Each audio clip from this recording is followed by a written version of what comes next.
Ето и са служителките на Петрол. Вътре си барат, пък хората се зареждат. Даже и тубички някои си пълнят, малко капачки. Сигурно на резервара му е с капачки. На човека.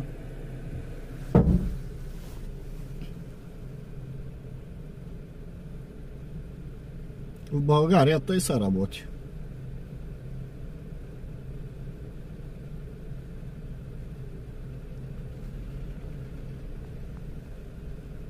Служителките се редат стоката, няма никакви проблеми.